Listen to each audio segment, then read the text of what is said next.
Businesses billions of dollars हर साल ads पर खर्चा करते हैं ताकि आप ज्यादा पैसा खर्च कर सकें। आपको एक एग्जांपल से समझाते हैं। मान लो आप किसी दुकान में या किसी मॉल में एक बिल्कुल क्लियर प्लान के साथ गए कि आज बस यही चीज लूंगा, लेकिन जब वहां से निकले तो आपके पास आइटम्स का ढेर था, लेकिन आइटम आपके पास वो थी जिनकी आपको कोई खास जरूरत नहीं थी। तो आखिर अंदर ऐसा हुआ क्यों? क्या आपका खुद पर कोई कंट्रोल नहीं है या कोई और बात है? तो देखो, इसी बारे में आज आपको इस वीडियो में पता लगेगा कि किस तरह एडवर्टाइजर्स आपके दिमाग में घुसकर आपसे खर्चा करवाते हैं। लेकिन अगर आपके दिमाग में ये आ रहा है कि एडवर्टाइजर्स की ये सारी टैक्टिक्स मेरे ऊपर नहीं चलती भाई, मैं तो इनसे बचा हुआ हूँ, तो आपको बता दूं कि आप जैसे लोग ही उनकी टारगेट ऑडियंस हैं। तो सबसे पहले बात करते हैं साइकोलॉजी ऑफ स्पेंडिंग की। देखो, ब्रांड्स आपको प्रोडक्ट लेने के बाद कैसी फीलिंग क्रिएट होगी उस पर ज्यादा फोकस करते हैं। जैसे अगर आपने कोई महंगा प्रोडक्ट लिया तो ज्यादा चांस है कि आपने ये इमोशनल एंकरिंग की वजह से बाय किया है।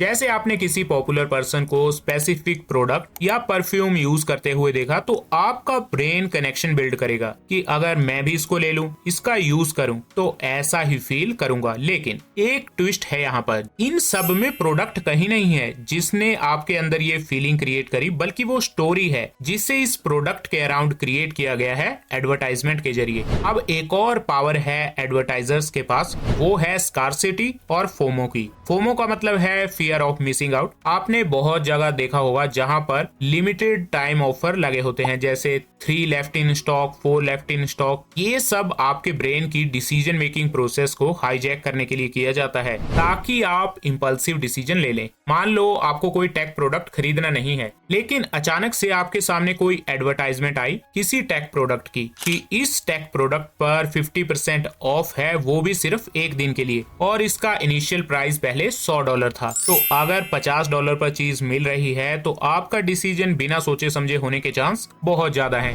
इसीलिए चाहे कितना भी लिमिटेड टाइम ऑफर हो, थोड़ा सा रुको और सोचो कि क्या मुझे इस प्रोडक्ट की जरूरत है भी या नहीं। तीसरी पावर जो एडवर्टाइजर्स यूज करते हैं वो है डिकॉय इफेक्ट। देखो, आपके पास अगर 2 आइटम रखी हैं, एक 500 की, एक 1000 की, तो चांस है कि आप 500 की तरफ जाएंगे क्योंकि 1000 आपको महंगा लगेगा। लेकिन अगर तभी आपको तीसरा ऑप्शन दिख जाए 850 का, तब चांसेस चेंज हो जाएंगे। अब आप 1000 की ओर शिफ्ट हो जाएंगे क्योंकि हम इंसान ज्यादातर डिसीजन रिलेशनली लेते हैं बजाय रैशनल होने के। अब एक और मेन पावर है जो एडवर्टाइजर यूज करते हैं, वो है फ्री की। आप सोचेंगे ये तो बेनिफिट है ना। देखो, अगर कोई भी चीज हमें फ्री में मिले तो वो बेस्ट फीलिंग लगती है उस समय, लेकिन सिंपल साइकोलॉजी है, जब आपको कोई चीज फ्री में मिलती है तो हमें एक कर्ज का अनुभव होता है जिसे रेसिप्रोसिटी प्रिंसिपल कहते हैं। जैसे किसी ने आपको गिफ्ट दिया तो आप भी उसे गिफ्ट देते हैं। अगर कोई कंपनी आपको फ्री में सैंपल दे दे तो या तो बाद में आप उस कंपनी के प्रोडक्ट खरीदेंगे या किसी और को उसके बारे में बताएंगे अगर सैंपल अच्छे होंगे तो। इसके अलावा जब भी आप किसी स्टोर में एंटर करें तो वहां का म्यूजिक कैसा है, स्मेल कैसी है, उस पर ध्यान देना, वो सब कैसे हैं, क्योंकि इन सब से आपके खर्चा करने के डिसीजन पर फर्क पड़ता है। ऐसे तो आप सोचेंगे फिर करूं क्या, मैं कुछ ना खरीदूं, घर बैठा रहूं।